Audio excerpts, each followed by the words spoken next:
이 시간 하나님의 전에 예배드리러 나오신 여러분들 진심으로 축복하고 환영합니다. 우리 함께 인사합시다. 축복하고 환영합니다.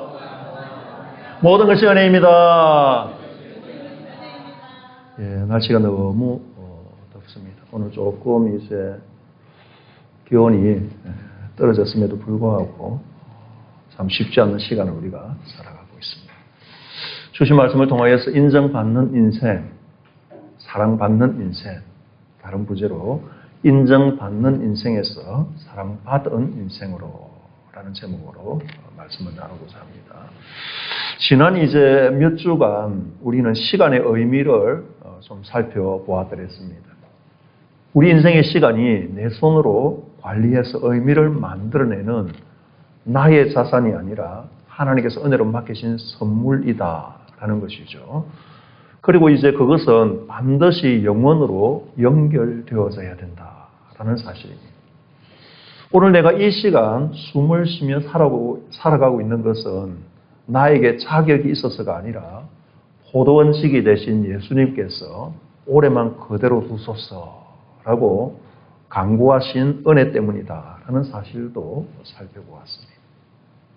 그렇다면 우리에게는 이런 질문이 생기게 되어지죠. 오늘 그런 은혜로 허락받은 이 하루를 우리는 도대체 어떤 마음으로 살아가야 되느냐라는 것입니다. 요즘 이 시대는 참 치열한 경쟁의 시대다라고 사람들이 말하게 되어집니다. 우리는 이제 매일 아침 보이지 않는 오디션장에 들어가는지도 모르겠습니다. 시험장으로 들어가는 것이죠. 누가 시험을 보라라는 것도 아닙니다. 누가 점수를 매기겠다라고 말하는 것도 아니죠. 그런데 우리는 스스로를 무대 위에 올리게 되어집니다. 직장에서는 상사의 눈치를 보게 되어지죠. 가정에서는 배우자의 반응을 보게 되어지고, 부모는 자녀의 성적을 보게 되어지고, 자녀는 부모의 인정을 기다리게 되어집니다. 심지어 교회에서조차 하나님의 눈길을 의식하게 되어지고, 다른 성도의 신앙관 그리고 열심을 나와 비교하게 되어집니다. 우리는 어려서부터 다른 사람의 삶을 나의 채점표로 사용하기 시작하였습니다.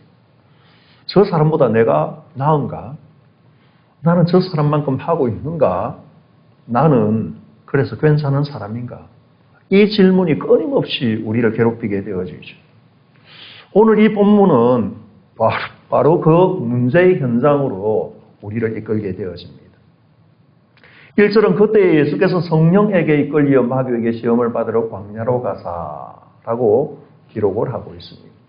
중요한 키포인트가 하나 있는데요. 성령에게 이끌려라는 말씀입니다.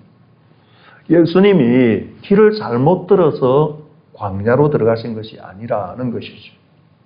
하나님께 버림받아서 광야로 가신 것도 아니다라는 것입니다. 성령께서 이끄신 것이죠.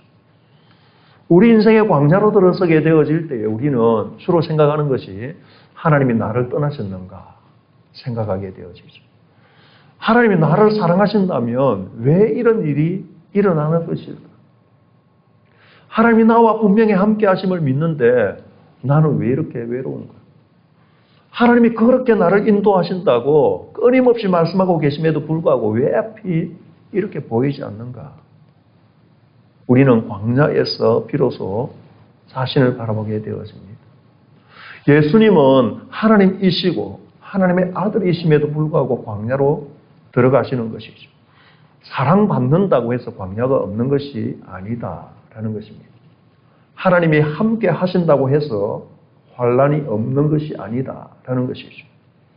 하나님께서는 오히려 때때로 우리를 광야로 인도하십니다. 광야에서는 우리가 무엇을 의지하고 있는지 드러나게 되어지는 것이기 때문입니다. 광야에는 내가 자랑하던 것이 전혀 작동되어지지 않습니다. 돈으로 해결되어지지 않는 것이 분명히 이 세상에는 있습니다. 사람이 그렇게 주위에 많은데도 외로운 순간이 찾아오게 되어지죠. 경력이 그렇게 화려함에도 불구하고 답을 찾지 못하는 경우가 생기게 되어집니다. 그렇게 열심히 간절히 기도했는데도 우리의 문제가 해결되어지지 않는 때가 있는 것이죠. 그 광야에서 비로소 우리의 진짜 믿음이 드러나게 되어집니다.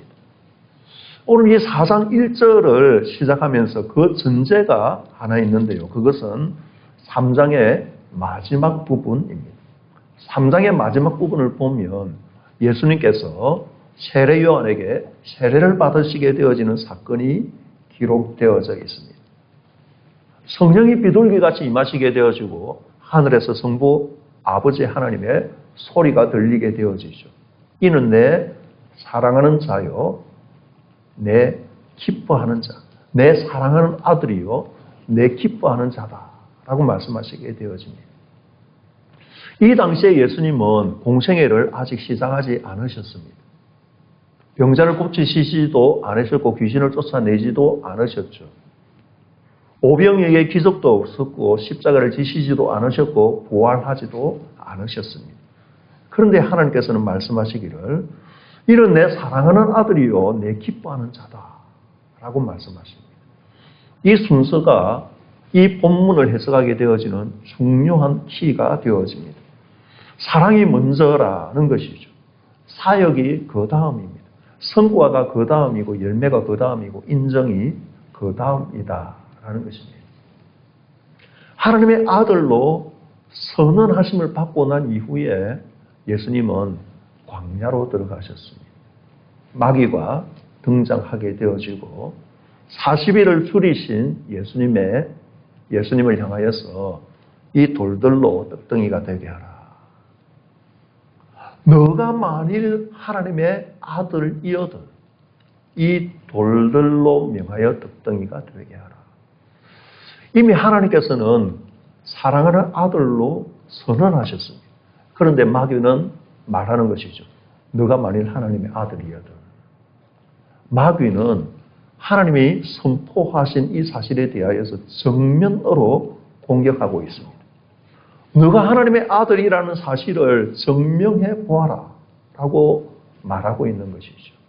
이것이 예수님에 대한 시험의 핵심이었고 우리에게 대한 시험의 핵심 내용이 되어집니다.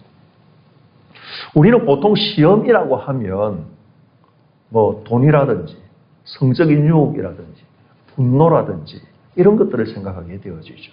물론 그것도 우리를 넘어지게 만드는 중요한 시험거리가 되어집니다. 그런데 이 본문은 시험의 큰 본을 우리들에게 보여주고 있는 것이죠. 마귀는 예수님에게 너가 누구인지를 증명해 보아라. 너가 만약에 하나님의 아들이라면 그 사실을 증명해 보아라 라고 말하고 있습니다. 사랑하는 성도 여러분, 이것은 예수님에게 주어진 시험이기도 하지만 오늘 우리에게도 너무나 익숙한 시험이죠. 너가 괜찮은 사람이라는 것을 한번 증명해봐. 너가 능력이 있다는 것을 한번 증명해봐. 너가 좋은 부모라는 것을 한번 증명해봐라. 너가 좋은 목사라는 것을 한번 증명해보아라. 너가 신앙이 있다는 것을 한번 증명해보아라. 너가 그렇게 성공하였다면 증명해보아라 라고 말하게 되어지는 것이죠. 그래서 우리는 그 이야기를 듣고 쏘가 넘어가게 되어집니다. 내가 누구인가 하는 것을 생각하기 전에 사람들이 나를 어떻게 평가하는가 이것이 더 우리에게는 중요하게 다가오는 것이죠. 나의 정체성을 내 안에서 찾아야 하는데 그렇지 못합니다. 사람들의 표정에서 찾는 것이죠.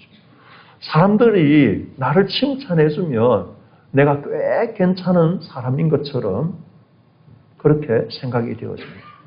사람들이 나를 비판하면 내 존재 자체가 부정당한 것처럼 느껴지게 되어지죠. 목사 역시나 그러합니다.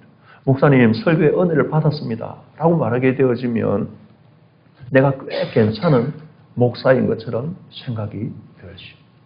그런데 소위 말해서 설교가 죽을 썼다, 은혜를 받지 못하였다, 왜 이런 설교를 하십니까? 라는 비판에 대하여서는 내 자신이 위축되어지는 것입니다. 내 존재 자체가 부정당한 것처럼 느껴지게 되어지는 것이죠. 예수님은 40일을 금식하셨습니다. 얼마나 줄이셨겠습니까? 그런데 예수님은 자신의 능력을 사용하지 않으십니다. 신명기 8장 3절을 인용하셔서 사람이 떡으로만 사는 것이 아니라 하나님의 입으로부터 나오는 모든 말씀으로 살아야 한다라고 말씀하시게 되어지죠. 여러분, 이 내용은 이스라엘 백성이라면 누구나 잘 알고 있는 사건입니다. 40년 동안 광야에 있었습니다. 예수님은 40일을 광야에 계신 것이죠. 이스라엘은 광야에서 배고픔 때문에 하나님을 향하여서 원망하였습니다. 불평하였습니다. 만나를 처음에는 너무나 좋아하였지만 40년을 먹고 보니 이 하찮은 음식을 우리가 먹고 있다라고 말할 정도였던 것이죠. 하나님의 말씀을 귀중히 여기기보다는 눈앞의 현실을, 자신의 욕구를 더 크게 보았던 것입니다. 그런데 예수님은 말씀을 붙들고 계시는 것이죠. 여기서 믿음의 본질이 드러나게 되어집니다. 나는 지금 배가 고프지만 하나님께서 나를 버리신 것이 아니다라는 것이죠. 나는 지금 떡조차 없는, 아무것도 없는 존재이지만 나는 하나님의 아들이시다라는 것을 선포하시는 것이죠. 그래서 나는 떡으로 사는 것이 아니라 하나님의 말씀으로 산다라는 것을 증언하시는 것입니다. 사랑하는 성도 여러분, 우리는 반드시 기억해야 합니다. 내가 처한 이 현실이 내 정체성을 결정하는 것이 아니라는 것입니다. 사람들이 우리를 향한 시선과 그 언어가 내 정체성을 결정하는 것이 결코 아니라는 것입니다. 하나님에 대한 우리의 사랑, 하나님께서 우리를 사랑하시는 사랑, 하나님이 우리를 향한 말씀이 내 정체성을 결정한다라는 것이죠. 우리는 살면서 계속해서 이런 시험을 받게 되어집니다. 돈이 없으니까 나는 실패한 것 아닌가? 좋은 직장에 다니지 못하고 있으니까 나는 쓸모없는 사람이 아닌가? 내 자녀가 기대만큼 성공하지 못하였으니까 나는 실패한 부모가 아닌가? 사업이 무너졌으니 나는 아무것도 아닌가? 사람들이 나를 인정하지 않으니 나는 가치가 없는 인생이 아닌가? 그렇게 우리 자신을 스스로 비하하게 되어질 때에 하나님은 말씀하십니다. 너가 가진 것이 너를 결정하지 않는다라는 것이죠. 너가 해낸 그 일이 너를 결정하지 않는다라는 것이죠. 너가 실패한 것이 너를 실패한 인생으로 만들지 않는다라는 것이죠. 내 하나님이 너를 어떻게 보는지가 너의 정체성을 결정하는 것이다 라고 하나님은 우리들을 향하여 말씀하십니다. 떡이 얼마나 중요합니까? 돈도 직장도 건강도 우리에게 있어서 너무나 중요합니다. 그러나 그것들이 우리의 존재의 이유가 되어질 수 없고 우리를 평가하는 기준과 잣대가 되어질 수 없다라는 것입니다. 두 번째 시험에서 마귀는 예수님을 성전 꼭대기에 세우지 않습니까? 그리고 너가 만일 하나님의 아들이거든 뛰어내리라. 그리고 특별하게 시편 91편 11절을 인용하여서 그가 하나님께서 사자들을 명하셔서 손으로 너를 받들어서 아무 문제가 없게 할 것이다. 참 교묘합니다. 하나님이 정말 너를 사랑하시니 너가 만약에 하나님의 아들이라면 뛰어내린다 하더라도 너는 상함이 없을 것이다. 너무나 믿음처럼 보이게 되어집니다. 그러나 이것이 믿음의 반대라는 사실인 것이죠. 믿음은 하나님을 신뢰하는 것입니다. 그런데 마귀가 하게 되어지는 이 행동은 하나님께서 나를 아들로서 증명하시라 하는 강요가 되어지는 것이죠. 하나님 정말 나를 사랑하신다면 내가 원하는 방식으로 나에게 보여주십시오. 하고 우리는 너무나 익숙하게 그렇게 하나님 앞에 기도할 때가 있습니다. 하나님 정말 나를 사랑하십니까? 그렇다면 이 문제를 해결해 주셔서 내가 하나님의 아들임을 증명하여 주십시오. 하나님 이 기도가 응답되어져서 내가 정말 하나님을 사랑함을, 하나님이 나를 사랑함을 사람들이 알 수 있도록 증명해 주십시오. 이 일이 잘 되어서 내가 정말 하나님의 자녀임을 증명하여 주십시오. 여기에 아주 미묘한 함정이 숨어 있는 것입니다. 내가 원하는 방식으로 하나님이 응답하실 때에 내가 그 하나님을 믿겠다라는 것이죠. 내가 원하는 방식으로, 세상이 원하는 방식으로 하나님이 나에게 응답하는 모습을 보게 되어질 때에 비로소 세상이 내가 하나님을 경외하는 사람인 줄로 알 수 있다라고 생각한다라는 것입니다. 예수님은 주 너희 하나님을 시험하지 말라라고 말씀하십니다. 아버지의 사랑, 그것은 예수님이 이 성전에서 뛰어내리는 사실로, 그리고 안전하다는 사실로 확인되어지는 것이 아니다라는 것입니다. 우리는 가끔 그렇게 생각합니다. 하나님이 나를 이토록 사랑하시는데 왜 이런 일이 생기게 되어집니까? 그 질문 자체가 죄악이 되어질 수는 없습니다. 왜냐하면 성경의 믿음의 선배들이 그 탄식을 수도 없이 하였기 때문입니다. 시편 기자들은 수도 없이 여호와여 어느 때까지입니까? 내가 이렇게 탄식 가운데서 눈물 가운데서 고통 가운데서 부르짖고 있는데 왜 하나님 응답하여 주시지 않습니까? 예레미야도 물었습니다. 욥도 물었습니다. 예수님도 심지어 십자가에서 나의 하나님 어찌하여 나를 버리셨나이까? 그렇게 외치신 것을 우리가 잘 알고 있습니다. 그러므로 우리는 이 질문을 하나님께 기도할 수 있는 것이죠. 울면서 기도할 수 있는 것입니다. 답을 모르겠다고 하나님 앞에 호소할 수 있습니다. 그러나 우리는 이때에도 한 가지를 붙들어야 하는 것이죠. 내가 이해할 수 없다고 해서, 사람들이 인정하지 않는다고 해서 하나님이 나를 버리신 것이 아니다라는 것입니다. 이것이 믿음인 것이죠. 믿음은 모든 답을 아는 것이 아닙니다. 믿음은 답을 알지 못함에도 불구하고 그 문제를 내신, 그 문제를 주관하고 계시는 하나님을 신뢰하는 것입니다. 세 번째 시험은 더 노골적이지 않습니까? 천하 만국과 그 영광을 보여주면서 만일 나에게 엎드려 경배하면 이 모든 것을 너에게 주겠다. 온 우주의 주인이신 예수님께 피조물인 마귀가 절을 하라고 강요하고 있는 것이죠. 말도 안 되는 일들이 벌어지고 있는데 이것이 세상이 우리들에게 걸어오게 되어지는 거래라 하는 것입니다. 너 성공하면 인정받을 수 있을 거예요. 너가 만약에 부자가 되어진다면 사람들이 너를 존중할 거예요. 높은 자리에 올라간다면 너는 결코 무시당하지 않을 거예요. 유명해지면 너에게 외로움이란 있을 수가 없어. 사람들이 너를 인정하게 되어질 때 너는 비로소 인생의 문제가 해결되어지고 행복하게 되어질 것이야. 사랑하는 성도 여러분, 그럼에도 불구하고 이것은 더 목마름을, 더 가람을 가져오게 되어지는, 갈증을 유발하게 되어지는 것들이다라는 것을 우리는 기억해야 합니다. 왜 그렇습니까? 인정을 받는다, 사랑을 받는다, 마음의 평안이 온다라는 것은 하나님으로부터 주어지는 것이기 때문입니다. 이 세상 것들이 영혼의 양식이 되어질 수 없기 때문입니다. 사람들에게 받는 인정을 통하여서 나의 욕구를 채우는 것으로 통하여서 하나님의 빈자리를 채우고자 할 때에 우리의 문제는 결코 해결되어질 수 없다는 것입니다. 우리의 빈자리, 그 갈증은 하나님만이 채우실 수 있기 때문입니다. 하나님만이 해결하실 수 있기 때문입니다. 자, 지금까지 우리가 이 본문의 내용을 살펴보았는데요. 이제 비로소 아주 중요한 질문을 하나 해야 됩니다. 왜 예수님은 돌로 떡덩이를 만들지 않으셨습니까? 왜 성전에서 뛰어내리지 않으셨습니까? 왜 세상의 권력을 얻지 않으셨습니까? 예수님에게 능력이 없어서가 아닙니다. 예수님은 얼마든지 하실 수가 있습니다.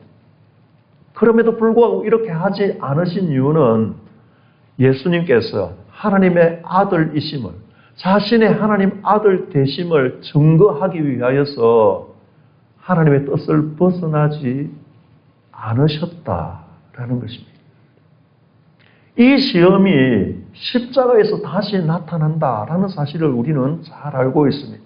똑같은 시험을 십자가 밑에서 있는 사람들이 외치게 되어지죠. 너가 만일 하나님의 아들이라면 십자가에서 내려오라. 만약에 너가 그 십자가에서 내려오게 되어지면 우리 모두가 너 앞에 굴복하며 너가 하나님의 아들이심을 믿겠다. 너가 메시아임을 믿겠다. 그러니 지금 내려오라 라고 외치게 되어지죠. 너가 진짜라면 증명해 보아라. 그렇게 모욕하는 자들 앞에서 예수님이 충분히 내려오실 수 있음에도 불구하고 내려오시지 않으셨다라는 사실을 우리는 잘 알고 있습니다. 왜입니까?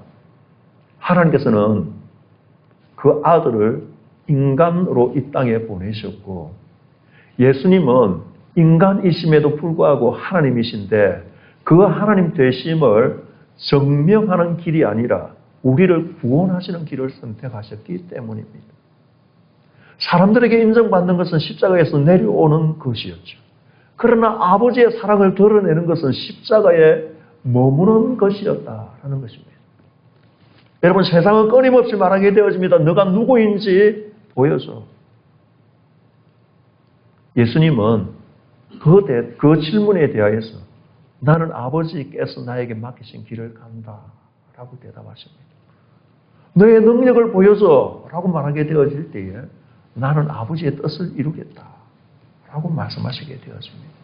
세상이 너가 진짜 메시아라면 너 자신을 구원해라 라고 말하게 되어질 때에 예수님은 자신을 구원하지 않으시고 십자가에서 돌아가심으로 우리를 구원하시게 되어지고 이것이 하나님의 아들 되심을 우리들에게 비로소 증거되어지는 십자가의 현장이었다라는 것입니다.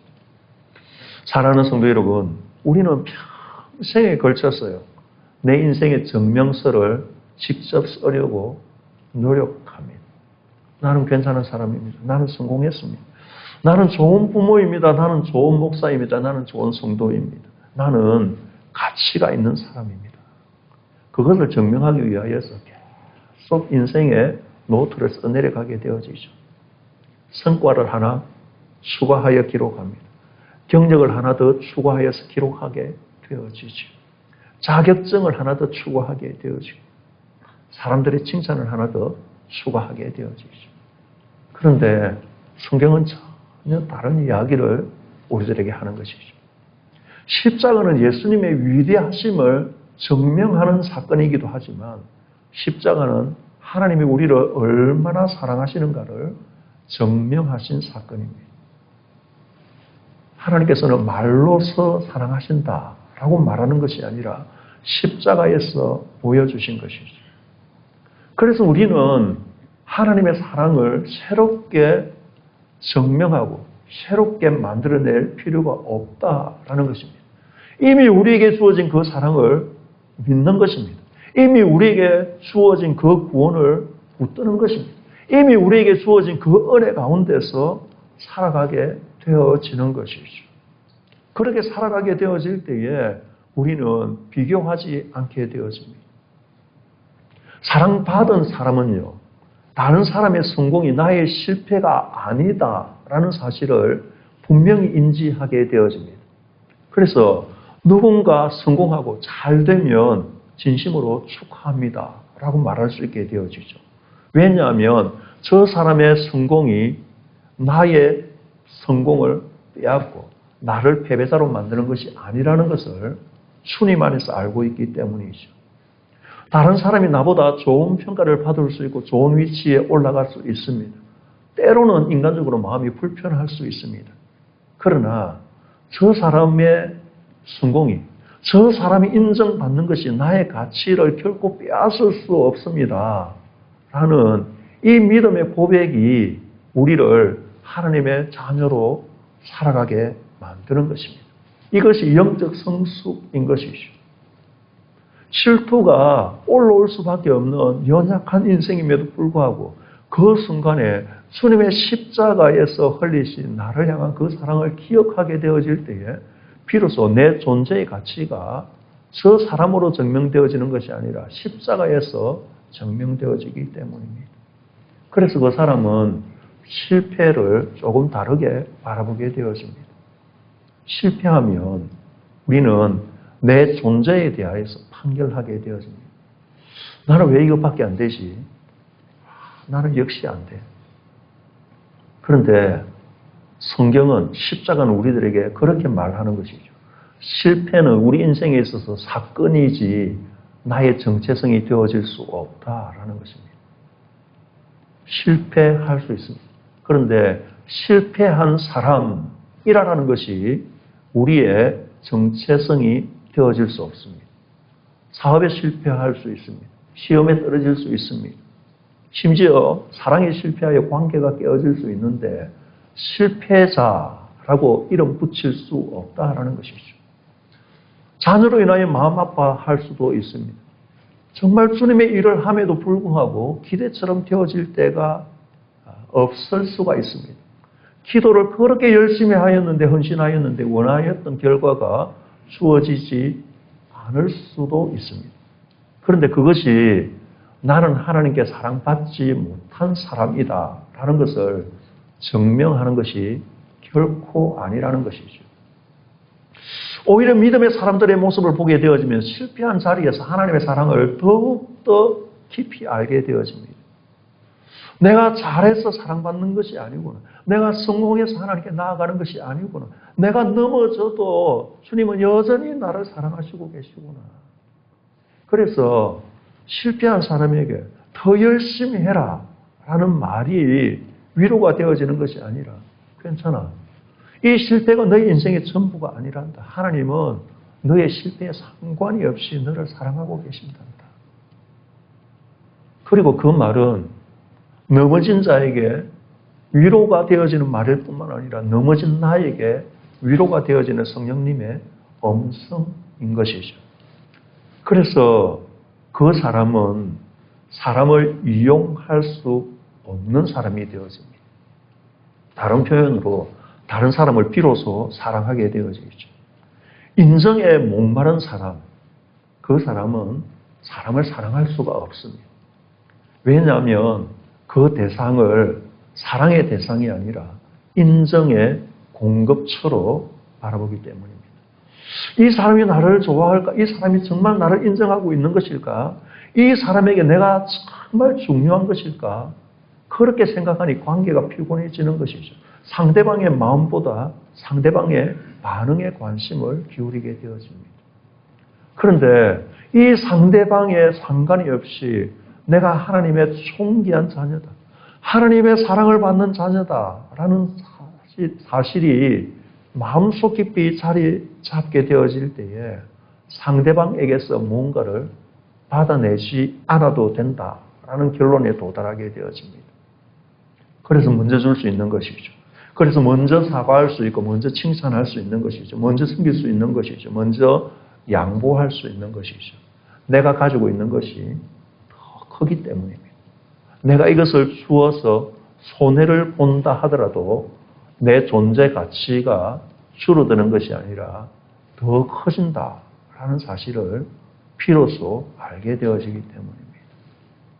사랑하는 성도 여러분, 우리는 사랑받기 위하여서 사랑하는 것이 아닙니다. 섬김받기 위하여서 섬기는 것이 아닙니다. 사랑받았기 때문에 사랑하고 섬김을 받았기 때문에 섬기는 것이죠. 우리가 하나님의 인정하심을 받기 위하여서 예배드리는 것이 아닙니다. 우리는 이미 은혜를 받았기에 은혜 받은 사람이 하나님을 찬송하고 예배하는 것이죠. 우리가 점수를 따기 위하여서 하나님의 영광을 더높이고 기도하는 것이 아니라는 사실입니다. 하나님의 자녀, 하나님의 사랑받는 자녀가 이미 되었기 때문에 그 사랑하시는 하나님 아버지께 당당히, 담대히 나아가게 되어지는 것이죠. 세상은 끊임없이 지속적으로 우리들에게 내일도 말할 것입니다. 더 잘해, 더 보여서, 더 성공해, 더 인정받아. 그래야 너가 가치 있는 사람이야. 그런데 하나님께서는 끊임없이 우리들에게 말씀하시는 것이죠. 너는 내 것이다. 내가 너를 사랑한다. 나는 내 연약함을 알고 너의 실패도 알고 그럼에도 불구하고 내가 너를 사랑한단다. 우리의 사랑받음이 우리에게서 시작되어지지 않았다라는 것이 우리의 유일한 소망이 되어집니다. 그러므로 사랑하는 성도 여러분, 아침마다 올라가는 그 오디션장에서, 그 시험장에서 우리는 내려와야 합니다. 사람들의 박수와 사람들의 갈채를 통하여서, 사람들의 인정을 통하여서 내 가치를 확인하려 하지 말아야 합니다. 더 이상은 성취로 내 자신의 인생을 채점하지 말아야 합니다. 더 이상 하나님께 내가 얼마나 잘하였는지 하나님 한번 보십시오 라고 말하지 말아야 합니다. 하나님 오늘도 넘어졌습니다. 오늘도 잘하지 못했습니다. 오늘도 인정받지 못했습니다. 그럼에도 불구하고 내가 하나님의 사랑하심을, 하나님의 신실하심을 믿습니다. 그래서 우리는 고백하는 것이죠. 하나님, 오늘 나를 위하여서, 나를 증명하기 위하여서 살지 않겠습니다. 내가 이미 하나님의 사랑받는 자녀로 살고 있기에 그 사랑을 전하는 사람으로 살아가겠습니다. 사랑받기 위하여 착하게 사는 것이 아닙니다. 사랑받았기 때문에 새로운 인생을 살아가는 것이죠. 인정받기 위하여 섬기는 것이 아니라 이미 받아들여졌기 때문에 기쁘게 섬기는 것입니다. 사랑하는 성도 여러분, 세상은 우리들을 향하여서 끊임없이 거짓과 유혹의 속임수를 속삭이게 되어지지만 우리의 마음속 깊은 곳에서 들려오는 너는 내 사랑하는 딸이다. 너는 내 사랑하는 아들이다. 라고 말씀하시는 음성을 들어야 합니다. 인정받기 위해서가 아닙니다. 사랑받았기 때문에 증명하기 위하여서가 아니라 이미 증명은 그리스도께서 십자가에서 이루셨기 때문에 은혜 안에서 우리 모든 삶에 기쁨의 자유를 누리시는 저와 여러분 되시기를 주님의 이름으로 간절히 축원합니다.